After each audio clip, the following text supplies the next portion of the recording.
Welcome back to our YouTube channel engineer mind. तो per day की तरह आज भी हम लोग 10 questions general engineering objective type solve करेंगे। जैसे डेली हम लोग 10 क्वेश्चंस जनरल इंजीनियरिंग का, सिविल, इलेक्ट्रिकल, मैकेनिकल सारे ब्रांच का मिक्स क्वेश्चंस करते हैं जनरल इंजीनियरिंग का पर डे, तो उसी टाइप से आज भी फिर हम लोग डिस्कस करेंगे। और ये questions JSSC JEE and BPSC AE का जो एग्जामिनेशन होने वाला है, जिसका फॉर्म अप्लाई हो रहा है, तो उसमें ये इम्पोर्टेंट है और उसमें बेनिफिशियल होगा। तो आपसे रिक्वेस्ट है कि अभी तक आपने हमारे चैनल इंजीनियर माइंड को सब्सक्राइब नहीं किया है तो चैनल को सब्सक्राइब कर लो, ताकि जो भी इंजीनियरिंग जॉब से रिलेटेड अपडेट आएगी वो आप तक पहुंच सके। एंड जनरल इंजीनियरिंग का जो सिलेबस है सिविल, इलेक्ट्रिकल एंड मैकेनिकल वालों के लिए, वो आपका सिलेबस कवर हो सके JSSC JEE and BPSC AE के लिए। तो पर डे हम लोग करते हैं, तो आज भी करेंगे। तो चलिए स्टार्ट करते हैं। तो फर्स्ट क्वेश्चन हमारा है, a retarding force on a body does not, option है change the motion of the body, retard the motion of the body, introduce the motion of the body, none of these. तो आपको ये समझना होगा कि retarding क्या होता है, रिटार्डिंग फोर्स क्या होता है और एक्सीलरेशन क्या होता है। तो रिटार्डिंग फोर्स एंड एक्सीलरेशन दोनों एक दूसरे के अपोजिट होता है। तो retarding force means, a retarding force is simply put the force that causes the acceleration of an object to be negative. तो जिस डायरेक्शन में हम लोग एक्सीलरेट होते हैं, कोई भी बॉडी एक्सीलरेट होता है, उसके अपोजिट डायरेक्शन में अगर कोई फोर्स हम लोग पुट करते हैं तो वो क्या कहलाता है, retarding force. Brings retardation to body and decrease its velocity. तो यह क्या करता है, किसी भी बॉडी का वेलोसिटी डिक्रीज कर देता है। सपोज अगर व्हीकल्स का मूवमेंट इस डायरेक्शन में हो रहा है और इस व्हीकल्स को रोकने के लिए हम लोग क्या करते हैं, आगे से आकर के अगर दूसरा व्हीकल्स को टकरा देते हैं या फिर इधर कुछ लगा देते हैं, ऐसा ऑब्स्ट्रक्शन लगा देते हैं, तो इधर से जो भी फोर्स मूविंग करते हुए आ रहा है इसको ऑब्स्ट्रक्ट करता है, रेसिस्ट कर रहा है, रिटार्ड कर रहा है, रिटार्डेशन कर रहा है। तो ये वाला फोर्स जो है इसको हम लोग बोलते हैं रिटार्डेशन। मीन्स एक्सीलरेशन, ये वाला जो जिस डायरेक्शन में बॉडी मूवमेंट कर रहा है और उसके अपोजिट डायरेक्शन में जो भी फोर्स लग रहा है, इस बॉडी के वेलोसिटी को कम करने के लिए, डिक्रीज करने के लिए, तो ये फोर्स जो है हमारा क्या होगा, रिटार्डेशन फोर्स कहलाता है। मीन्स एक्सीलरेशन के अपोजिट होता है हमेशा रिटार्डेशन। तो रिटार्डेशन जो इंट्रोड्यूस करता है वो किससे करता है, मोशन ऑफ द बॉडी। तो इसका करेक्ट आंसर हो जाएगा C, introduce the motion of the body. तो ये क्वेश्चंस इंजीनियरिंग मैकेनिक्स से था और जनरल इंजीनियरिंग का ये सिविल, इलेक्ट्रिकल एंड मैकेनिकल के लिए इंपॉर्टेंट क्वेश्चंस है। तो हम लोग जितना भी क्वेश्चंस अभी तक डिस्कस कर रहे हैं, ये सारे questions BPSC AE previous year में मैक्सिमम पूछा ही गया है। कुछ कुछ क्वेश्चंस है जो कि नहीं पूछा गया, बट सारे क्वेश्चंस पूछा ही गया है। उसी के व्यू को देख करके और JSSC का जो प्रीवियस ईयर क्वेश्चंस हैं वो अगर आप लोग चाहे तो हम उसको भी डिस्कस कर देंगे, बट पहले हम लोगों को जो बेसिक कॉन्सेप्ट है वो समझना होगा जनरल इंजीनियरिंग का। और इसमें भी बहुत सारा क्वेश्चंस ऐसा है जो कि JSSC JEE में पूछा गया है।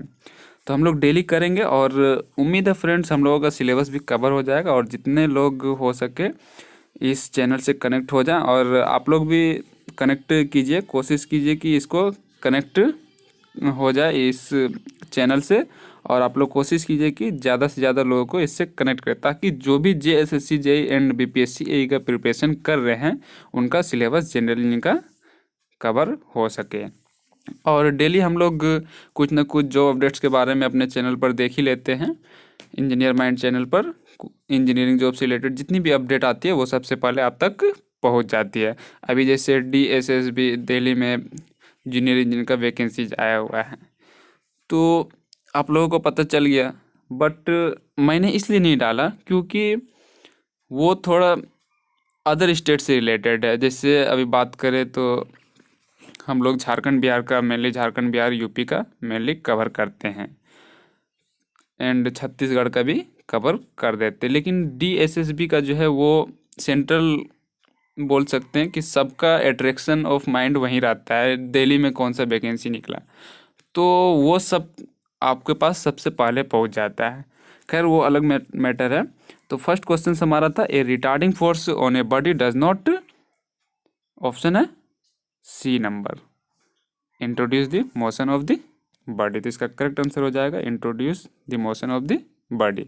इतना याद रखना है कि एक्सीलरेशन के अपोजिट होता है हमेशा रिटार्डिंग फोर्स, और रिटार्डिंग फोर्स जो होता है वो मोशन में जो भी बॉडी रहता है उसको क्या करता है, वेलोसिटी को डिक्रीज कर देता है। नेक्स्ट क्वेश्चन अब हम लोग देखते हैं। नेक्स्ट क्वेश्चन है centre of gravity of quadrant of a circle lies along its centre radius at distance of. तो क्वेश्चन कहता है कि सेंटर ऑफ ग्रेविटी किसी भी क्वाड्रेंट ऑफ सर्कल, अगर कोई सर्कल है वो क्वाड्रेंट पे लाइज करता है, it's along it's central radius, तो कितना डिस्टेंस पे होगा। तो ये सिंपल सा क्वेश्चन है। सपोज अगर एक सर्कल है और सेंटर से अगर यहाँ पर क्वाड्रेंट पे पूछ रहा है, तो यहाँ से यहाँ तक जो वाई बार होगा तो वो क्या होगा 4r/3π। बस इसका वैल्यू निकाल देना है। तो 4r/3π का जब हम लोग वैल्यू कैलकुलेट करेंगे तो क्या आ जाएगा 0.42r। तो करेक्ट आंसर जो होगा वो हमारा क्या हो जाएगा सी। जब 4r/3π को हम लोग कैलकुलेट करेंगे तो करेक्ट आंसर हो जाएगा 0.424r, क्योंकि यहाँ पर r के टर्म में दिया है तो इसीलिए हम लोग क्या करेंगे r के टर्म में ही इसको निकाल देंगे। और r का तो कुछ वैल्यू दिया हुआ नहीं है, तो 0.424, तो यहाँ पर ऑप्शन में 0.424 नहीं, राउंड फिगर में दिया गया है। तो करेक्ट आंसर जो हो जाएगा वो हमारा सी हो जाएगा।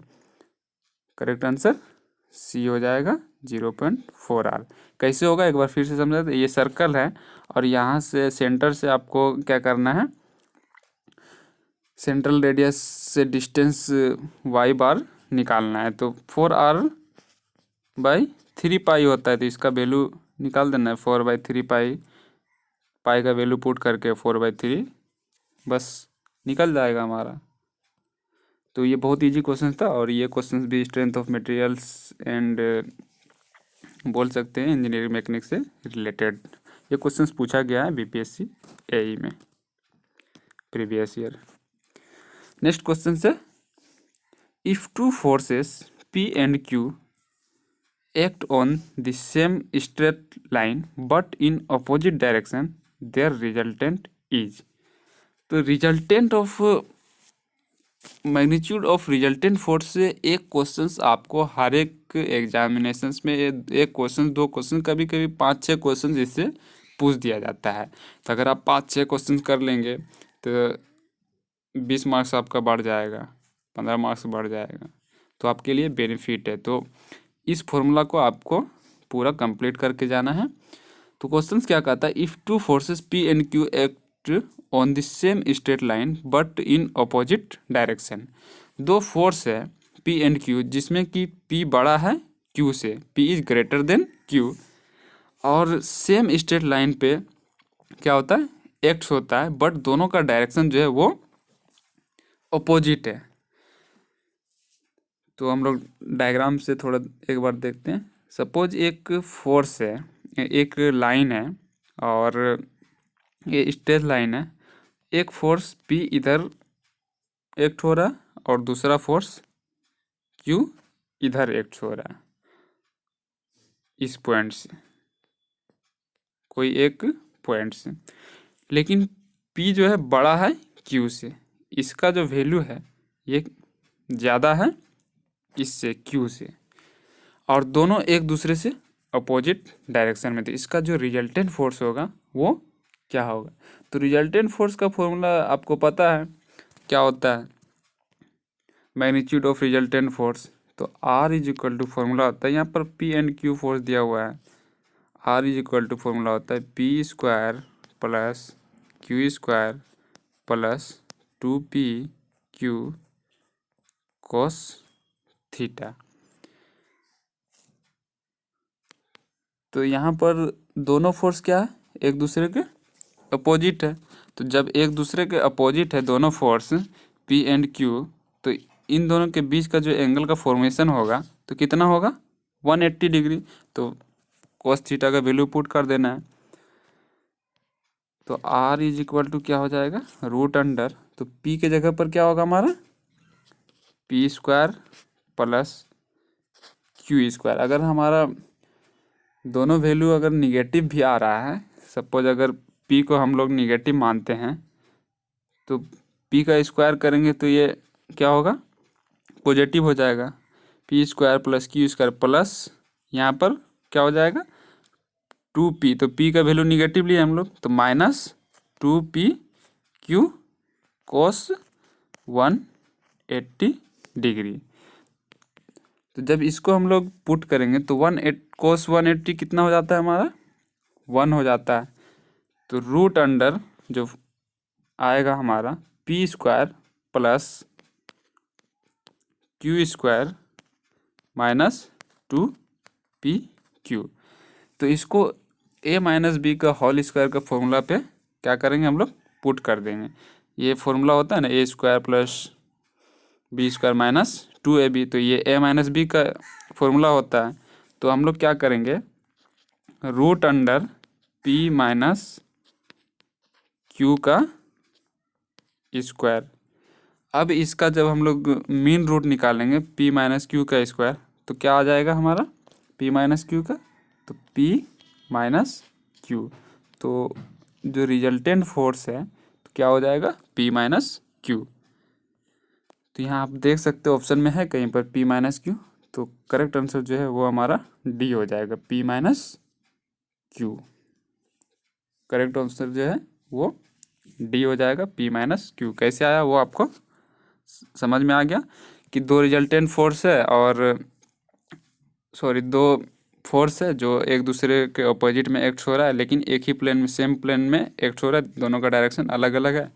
तो किसी एक को पॉजिटिव लेना है और किसी एक को निगेटिव लेना है।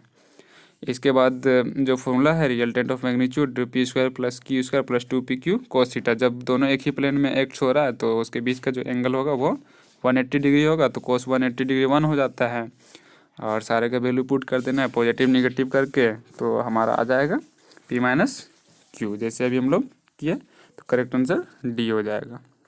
ये भी questions strength of material and engineering mechanics से रिलेटेड है, और ये प्रीवियस ईयर में पूछा गया है JSSC एंड BPSC AE में। तो अब नेक्स्ट क्वेश्चन हम लोग देखते हैं। If two forces of 3 kg and 4 kg act at right angles to each other, their resultant force will be equal to. क्या कहता है कि दो फोर्स है जिसका वेट 3 kg और 4 kg है, सॉरी दो फोर्स है जिसका मैग्नीट्यूड 3 kg है एंड 4 kg है, और ये राइट एंगल पे एक्ट हो रहा है, तो इसका रिजल्टेंट फोर्स जो होगा वो कितना होगा।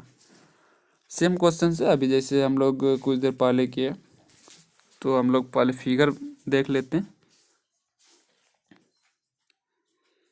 क्या कहता है कि दोनों राइट एंगल पे एक्ट हो रहा है। तो सपोज अगर ये फोर्स हमारा और ये फोर्स है, तो ये अगर F1 है और ये F2 है, तो F1 3 है और F2 4 kg है, और यहाँ पर 90 डिग्री पे एक्ट हो रहा है। तो रिजल्टेंट फोर्स क्या होगा वो हम लोगों को कैलकुलेट करना है। यहाँ पर स्पेस थोड़ा कम है इसीलिए थोड़ा प्रॉब्लम हो रहा है, फिगर बार बार मिटाना पड़ रहा है। तो थोड़ा सा साइड में बना देते हैं फिगर। जैसे ये 3 kg का है और ये 4 kg फोर्स है। यहाँ पर क्वेश्चन में दिया गया है एक्ट्स एट राइट एंगल, तो दोनों राइट एंगल पे एक्ट्स हो रहा है। तो हम लोगों को निकालना क्या है, रिजल्टेंट फोर्स। रिजल्टेंट फोर्स का फॉर्मूला क्या होता है, R is equal to root under, तो ये F1 है एंड ये F2 है, F1 का स्क्वायर प्लस F2 का square plus 2F1 F2 cos theta. तो F1 का वैल्यू कितना है, 3 का स्क्वायर प्लस 4 का स्क्वायर प्लस 2 × 3 × 4 cos 90 डिग्री। तब ये सारे अंडर रूट में है, सारे को कैलकुलेट करना है। जब कैलकुलेट करेंगे हम लोग तो cos 90 जो होता है वो क्या होता है, 0 होता है। इसका वैल्यू आपको याद रखना है।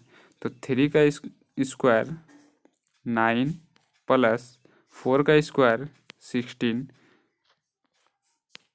√25। तो इसको जब हम लोग नॉर्मल करेंगे तो 5 हो जाएगा। तो 5 kg। तो रिजल्टेंट फोर्स कितना होगा हमारा, 5 kg। न्यूमेरिकल जब भी आए तो आपको घबराना नहीं है, बस इसको फॉर्मूला से सॉल्व करना है और एक्यूरेट सॉल्व करना है। कैलकुलेशन ही मेन रहेगा, क्योंकि आपको एग्जामिनेशन में कैलकुलेटर नहीं दिया जाएगा। अभी तो आप कैलकुलेटर से कर रहे हैं, लेकिन इतना भी हार्ड नहीं आएगा। बस इसी टाइप से क्वेश्चंस आपको पूछा जाएगा JSSC JEE and BPSC AE में। और ये सारे क्वेश्चंस पूछा ही गया है, ऐसा नहीं है कि बस बुक से उठा के पढ़ा रहा हूँ। प्रीवियस ईयर ही मेनली क्वेश्चंस हम लोग कर रहे हैं। इसके बाद जो GK पब्लिकेशंस का होगा वो हम लोग फिर सॉल्व करेंगे और देखेंगे कि किस टाइप से क्वेश्चंस आता है। और ये सब questions JSSC JEE and BPSC AE में मैक्सिमम क्वेश्चंस, ऐसा नहीं कि सारे क्वेश्चंस, मैक्सिमम क्वेश्चंस ये पूछा गया है। तो आपको मैग्नीट्यूड ऑफ रिजल्टेंट फोर्सेस से 2-3 क्वेश्चंस आ ही जाएगा। अब नेक्स्ट क्वेश्चंस हम लोग करते हैं। The velocity of moving body. Option है vector quantity, scalar quantity, constant quantity, none of these. तो क्वेश्चंस में पूछा गया है कि अगर कोई भी मूविंग बॉडी है और उसका जो वेलोसिटी होगा वो क्या होगा, वेक्टर क्वांटिटी होगा, स्केलर क्वांटिटी होगा, या कांस्टेंट क्वांटिटी होगा, या नन ऑफ डीज होगा। तो आपको ये समझना होगा कि पहले वेक्टर क्वांटिटी किसको बोलते हैं और स्केलर क्वांटिटी किसको बोलते हैं। Vector quantity means magnitude and direction दोनों डिफिनिट होना चाहिए, और स्केलर क्वांटिटी में क्या होता है कि ओनली मैग्नीट्यूड होता है, उसका कोई डिफिनिट डायरेक्शन नहीं होता। जैसे वेलोसिटी है हमारा, तो वेलोसिटी का फॉर्मूला क्या होता है, displacement by time. Displacement by time. तो जब कोई भी बॉडी है इस पर फोर्स लगाते हैं हम, तो ये डिस्प्लेस्ड होता है। तो जिस डायरेक्शन में फोर्स लगा रहे हैं उसके उसी डायरेक्शन में ये डिस्प्लेस्ड होगा। तो इसका एक डिफिनिट डायरेक्शन है कि हाँ, ईस्ट डायरेक्शन में ये डिप्लेस्ड हुआ, वेस्ट डायरेक्शन में डिप्लेस्ड हुआ। तो जिसका डिफिनिट डायरेक्शन है उसको हम लोग क्या बोलते हैं, स्केलर क्वांटिटी। तो वेलोसिटी में क्या है, डिस्प्लेसमेंट। तो डिस्प्लेसमेंट जब है तो डिस्प्लेसमेंट का डिफरेंट डायरेक्शन होता है। तो डिफरेंट डायरेक्शन जब होता है तो वो क्या होता है, वेक्टर क्वांटिटी होता है। तो इसका करेक्ट आंसर जो हो जाएगा वो ए हो जाएगा, वेक्टर क्वांटिटी। ये सब इजी क्वेश्चंस है और इसी टाइप से क्वेश्चंस आपको पूछा भी जाएगा, क्योंकि ये डिप्लोमा लेवल का एग्जामिनेशंस है। तो मेनली जो क्वेश्चंस होगा वो 10th लेवल का ही जनरल इंजीनियरिंग में पूछा जाएगा। अब नेक्स्ट क्वेश्चन हम लोग करते हैं। Time required to stop a car moving with a velocity of 20 metre per second within a distance of 40 metre is. तो क्वेश्चन कहता है कि कितना टाइम रिक्वायर्ड होगा जब कार को हम लोगों को स्टॉप करना होगा और वो कार 20 मीटर पर सेकेंड के वेलोसिटी से मूव कर रहा है और 40 मीटर का डिस्टेंस कवर कर चुका है। तो ये बहुत इजी क्वेश्चन है, आप चाहे तो नॉर्मल फॉर्मूला से भी इसको कर सकते हैं, बट ये जो सॉल्व होगा ये न्यूटन्स लॉ ऑफ मोशन का जो इक्वेशन होता है उससे सॉल्व होगा। तो यहाँ पर हमको दिया गया है time required to stop a car, क्योंकि यहाँ पर कार मूविंग है तो इनिशियल वेलोसिटी जो है वो 20 है metre per second, final velocity zero है। आप नोट करते जाना, एक जैसे हम पढ़ाते हैं, तो अगर आप चाहे तो कॉपी में नोट कर सकते हो। फाइनल वेलोसिटी जीरो है। इसके बाद डिस्टेंस जो ट्रेवल किया गया है वो 40 मीटर है। तो अब इसको रोकने के लिए कितना टाइम का ज़रूरत होगा, तो हम लोग इसको कैलकुलेट करेंगे। तो ये किस फॉर्मूला से होगा? न्यूटन्स लॉ ऑफ मोशन का फॉर्मूला एक होता है v² is equal to u² plus 2a/s। अगर इस टाइप का क्वेश्चन पूछ दे तो आप छोटा फॉर्मूला मत उलझना है कि v is equal to d/t होता है, डिस्प्लेसमेंट बाय टाइम होता है, तो कैसे होगा, वो वाला सिस्टम मत यूज करना। जैसे इस टाइप से क्वेश्चन पूछे, आप न्यूटन्स तीनों लॉ का जो फॉर्मूला होता है v² is equal to u² plus 2a/s, s is equal to ut plus half at², b is equal to u plus at, इन तीनों फॉर्मूला में माइंड अप्लाई कर देना है अगर इस टाइप से क्वेश्चन पूछे तो। यहाँ पर टाइम रिक्वायर्ड पूछा गया है कि इसको रोकने के लिए कितना टाइम लगेगा। तब इसको हम लोग सोल्व करते हैं, तो हमारा फाइनल जो वेलोसिटी है वो जीरो है, क्योंकि इनिशियल जब हम लोग मेजर कर रहे हैं, जिस टाइम से कार स्टार्ट हो रहा है उस टाइम से इनिशियल वेलोसिटी हमारा क्या है 20, फाइनल वेलोसिटी जीरो है, तो जीरो का स्क्वायर प्लस जीरो का square is equal to 20² plus 2a/40, S जो है वो 40 है डिस्टेंस। अब यहाँ से अगर हम लोग ए कैलकुलेट करते हैं तो -5 मीटर पर सेकेंड स्क्वायर आता है। तो जब ए का वैल्यू हमारा निकल गया तो v is equal to u plus 80 से हम लोग निकाल लेंगे, क्योंकि u हमारा दिया हुआ है 20 एंड ए भी हमारा निकल गया -5 मीटर पर सेकेंड स्क्वायर, और t निकाल लेंगे, v हमारा जीरो है। तो जब इसको ये सारा वैल्यू को पुट करेंगे तो t इज इक्वल टू आ जाएगा हमारा 4 सेकंड। तो इसका ऑप्शन में कहीं पर है 4 सेकंड, तो करेक्ट आंसर जो होगा वो बी हो जाएगा 4 सेकंड। अब नेक्स्ट क्वेश्चन करते हैं हम लोग। नेक्स्ट क्वेश्चन है the inherent property of a body which offers reluctance to change its state of rest और यूनिफॉर्म मोशन इज। तो इसका करेक्ट आंसर जो होगा वो क्या होगा, इनर्शिया होगा। जड़त्व का नियम क्या कहता है कि कोई भी बॉडी है, इनर्शिया लॉ ऑफ इनर्शिया जो कहता है, तो कोई भी बॉडी अपने इनर्शिया मोशन में रहना चाहती है जब तक कि उस पर कोई एक्स्ट्रा फोर्स अप्लाई न किया जाए या फिर उसको डिस्टर्ब न किया जाए, या कोई भी बॉडी मोशन मोशन में तब तक रहना चाहती है जब तक कि उस पर कोई एक्स्ट्रा फोर्स अप्लाई ना किया जाए। तो कोई भी बॉडी रेस्ट या मोशन में रहेगा जब तक कि उस पर कोई एक्स्ट्रा फोर्स अप्लाई ना किया जाए। तो ये कौन सा रूल्स में है, इनर्शिया में। तो यहाँ पर क्वेश्चन में पूछा गया the inherent property of a body which offers reluctance to change its state of rest और यूनिफॉर्म मोशन इज क्या कहलाएगा, वेट मास इनर्शिया मोमेंटम। तो ऑप्शन में 4 है, वेट मास इनर्शिया मोमेंटम। तो करेक्ट आंसर जो होगा वो इनर्शिया हो जाएगा, क्योंकि लॉ ऑफ इनर्शिया क्या कहता है कि कोई भी बॉडी रेस्ट में या मोशन में तब तक रहना चाहती है जब तक कि उस पर कोई एक्स्ट्रा फोर्स अप्लाई करके उसको डिस्टर्ब ना किया जाए। तो ये हमारा लॉ ऑफ इनर्शिया। इसमें भी वही चीज़ पूछा गया है, the inherent property of a body which offers reluctance to change its state of rest और यूनिफॉर्म मोशन इज। तो करेक्ट आंसर हो जाएगा इनर्शिया। बिल्कुल बेसिक सब क्वेश्चंस पूछा जा रहा है। तो हम लोग नेक्स्ट क्वेश्चन देखते हैं। आपको अभी तक जितना क्वेश्चंस किए ये सारा क्वेश्चंस इम्पोर्टेंट है और आप चाहे तो इसको नोट्स भी बना सकते हैं। और अभी तक आपने अपने फ्रेंड सर्कल में सर्कुलेट नहीं किया है तो ये इन्फॉर्मेशन सर्कुलेट कर देना कि इंजीनियर माइंड चैनल पे जो अपडेट्स के साथ साथ जनरल इंजीनियरिंग का भी सिलेबस कवर किया जा रहा है। जितनी भी इंजीनियरिंग जॉब से रिलेटेड जॉब अपडेट आती है वो आपको दिया जाएगा और जनरल इंजीनियरिंग का भी सिलेबस कवर किया जाएगा। जब जनरल इंजीनियरिंग का सिलेबस कवर हो जाएगा तब हम लोग अपना ब्रांच पेपर सिविल इंजीनियरिंग का कंप्लीट करेंगे।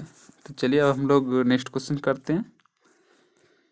बहुत ही इजी क्वेश्चन से next question, joule is the unit of, option है पावर, एनर्जी, फोर्स, वेलोसिटी। ये क्वेश्चंस आपको खुद बताना है और कमेंट करके आप बताओगे। तो इसका करेक्ट आंसर जो हो जाएगा वो क्या होगा? जूल किसका यूनिट होता है? पावर का, एनर्जी का, फोर्स या वेलोसिटी? तो जूल जो यूनिट है वो किसका है? एनर्जी का। इतना लेट लगाओगे? Joules is the unit of energy. बोला जाता है ना कि इतना जूल वर्क किया गया, 4 जूल वर्क किया गया। तो work is equal to energy. अगर यहाँ पर ऑप्शन में तो दिया हुआ था वर्क एंड एनर्जी दोनों, बट मैंने चेंज करके यहाँ पर एक्स्ट्रा में वेलोसिटी डाला ताकि आपको कन्फ्यूजन नहीं हो जाए कि वर्क भी दिया हुआ है और एनर्जी भी दिया हुआ है। तो joules is the unit of energy. Correct answer हो जाएगा बी। नेक्स्ट क्वेश्चन अब हम लोग देखते हैं और ये क्वेश्चन बहुत ईजी है, ये सबको होना चाहिए कि ऊर्जा का एसआई मात्रक जूल होता है, कार्य का भी एसआई मात्रक जूल होता है। तो यहाँ पर वही चीज़ पूछा गया कि joule is the unit of energy. Next question देखते हैं हम लोग। 1 newton force is, 1 newton force कितने डाइन्स के बराबर होता है? तो आपको पहले ये समझ में आना चाहिए कि डाइन क्या होता है। डाइन सीजीएस यूनिट होता है फोर्स का। फोर्स का सीजीएस यूनिट डाइन होता है, DYNE। तो इसको हम लोग डायमेंशनल मेथड से भी निकाल सकते हैं। अगर आप निकालना चाहें तो लिंक आइकन पे दिया गया है, आप निकाल सकते हैं। और ये मैंने बतलाया पूरा डिटेल्स में कैसे निकाला जाता है इसको। 10, तो इसका करेक्ट आंसर जो होगा 1 newton force is equal to 10⁵ dynes. इसको थोड़ा डिटेल्स में समझा दें। जैसे 1 newton is equal to, newton जो हम लोग लेते हैं तो केजी मीटर, सॉरी, 1 न्यूटन जो होता है वो KG metre per second square होता है। तो KG, 1 KG is equal to 10⁻³ into metre को जब हम लोग 1 केजी, एक मिनट पूरा डिटेल्स में आपको समझाते हैं। जैसे 1 न्यूटन है तो 1 newton is equal to KG metre per second square. तो जब हम इसको क्या करेंगे, सीजीएस में चेंज करेंगे तो ग्राम में होगा। तो 10⁻³ 1 KG is equal to 10⁻³ gram और 1 metre is equal to 100 centimetre. तो ग्राम सेंटीमीटर पर सेकेंड जो होता है वो क्या होता है? डाइन होता है। तो 10⁵ डाइन हो गया। तो उम्मीद है फ्रेंड्स आपको ये सारा क्वेश्चंस समझ में आ रहा होगा और जैसे जैसे हम लोगों का सिलेबस आते जाएगा वो कवर करते जाएंगे। तो नेक्स्ट क्वेश्चन हम लोग देखते हैं। ये बहुत इजी क्वेश्चन था कि 1 न्यूटन जो होता है 1 newton is equal to KG metre per second square होता है। तो केजी को हम लोग ग्राम में चेंज कर देंगे तो 1000 ग्राम होता है, 10⁻³ ग्राम। एंड मीटर को जब हम लोग सेंटीमीटर में चेंज करेंगे 10⁻² सेंटीमीटर। और सेकंड को तो चेंज नहीं कर सकते, ये तो फिक्स्ड है। तो सेकंड स्क्वायर होगा and 10⁻³ into 10⁻² 10⁵ gram centimetre square, centimetre per second square. तो gram centimetre per second square को ही हम लोग डाइन बोलते हैं। तो 1 newton is equal to 10⁵ dyne होगा। नेक्स्ट क्वेश्चन अब हम लोग देखते हैं। The slope correction for a length of 30 metre along a gradient of 1 in 20। तो आज का क्वेश्चंस में ओनली वन क्वेश्चंस ऐसा था जो कि सिविल इंजीनियरिंग से रिलेटेड था, और ये क्वेश्चंस सर्वेइंग से रिलेटेड है। तो इसमें कहा गया है कि the slope correction for length of 30 metre along a gradient of 1 in 20। तो करेक्ट आंसर क्या होगा ये आपको खुद बताना है, मैं नहीं बताऊंगा। तो आपको ये पता होना चाहिए कि जो स्लोप करेक्शन होता है तो उसका फॉर्मूला क्या होता है, h²/2l। तो यहाँ पर 1 in 20 है तो 30 मीटर में कितना होगा, तो जब 1 in 20 है तो 30 मीटर में कितना होगा 1.5 इन, तो एल जो होगा हमारा तो वो 30 मीटर कंसीडर करेंगे, एल 30 मीटर कंसीडर करेंगे, एंड एच जो होगा वो 1 in 20 है तो 1.5 in 30 होगा, तो h²/2l। तो h² इज इक्वल टू 1.5 का स्क्वायर बाई 2 into 30। तो इसको सोल्व करना है आपको, तो सोल्व करेंगे तो हो जाएगा 3.75 सेंटीमीटर। तो इसका करेक्ट आंसर जो है वो ए हो जाएगा। तो आपको ये फॉर्मूला याद रखना है, h²/2l। जब स्लोप करेक्शन हम लोग निकालते हैं तो स्लोप करेक्शन निकालने के लिए h²/2l फॉर्मूला होता है। और जितना में पूछेगा, जैसे 1 in 20 पूछा गया है, 1 in 20 का रेशियो दिया गया है, और यहाँ पर बोला गया है कि 30 मीटर लेंथ के एलोंग निकालना है, तो क्या हो जाएगा उसका डबल, तो 30 होगा तो 1.5 in 30 हो जाएगा। तो 1.5 जो होगा वो हमारा हाइट हो जाएगा, और एल का वैल्यू 30 मीटर हो जाएगा, तो 1.5 का स्क्वायर बाई 2 into 30। तो फ्रेंड्स, हम लोग का 10 क्वेश्चन आज कवर हो चुका है। तो अभी तक आपने हमारे चैनल इंजीनियर माइंड को सब्सक्राइब नहीं किया तो चैनल को यूट्यूब चैनल पे सब्सक्राइब कर लो, और वीडियो को लाइक कर दो और शेयर कर दो। तो आज के वीडियो में इतना ही, फिर नेक्स्ट वीडियो में मिलते, तब तक के लिए बाय।